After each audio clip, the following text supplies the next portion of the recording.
jeune, fougueux, idéaliste, je m'évadais de ma routine avec la volonté d'aller me perdre ailleurs, follement, dans un autre monde, aussi loin que possible, ivre de découvertes, assoiffé de ciels nouveaux, de paysages tourmentés et de visages lumineux. J'échouai finalement à Clinchamp. Je venais de quitter un univers de certitude aussi limpide que rassurante pour entrer dans un mystère sans vernis ni dentelle. Un trou terne avec ses terreurs terreuses et ses champêtres tempêtes. Une terre obscure, lourde, austère, tel un interminable crépuscule d'hiver.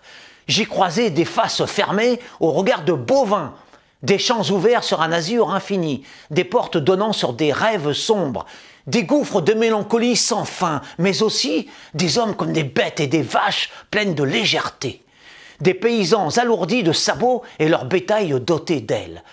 En cette contrée brumale, j'ai encore vu des pierres au profil de vivants, des chemins empruntés par des ombres, des bois aux allures d'oniriques royaumes, des herbes bercées par un vent spectral, des fleurs pâles aux éclats lunaires, des pluies fécondant des sillons chargés de désespoir, des aubes de boue et des nuits de légende. Enfin bref, des vagues de tristesse et des flots de joie sous une même nue.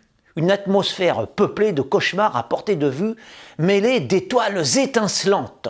Rien que des séductions troubles entre épines et amertumes, brumes et averses, brises vernales et mortel silence. Un vaste cimetière pour oiseaux posés sur leurs branches et bipèdes figés dans leurs habitudes, en somme. Mais aussi, paradoxalement, une véritable volière pour esprits tout en plumes comme moi et autres anges de haut vol égarés en si basse altitude.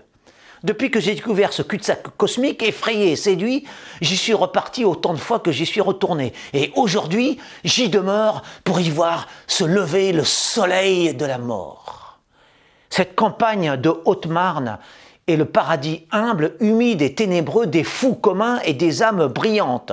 C'est le jardin nuageux des élus emportés par le souffle des hauteurs, l'Olympe rustique des éveillés échappés de ce siècle.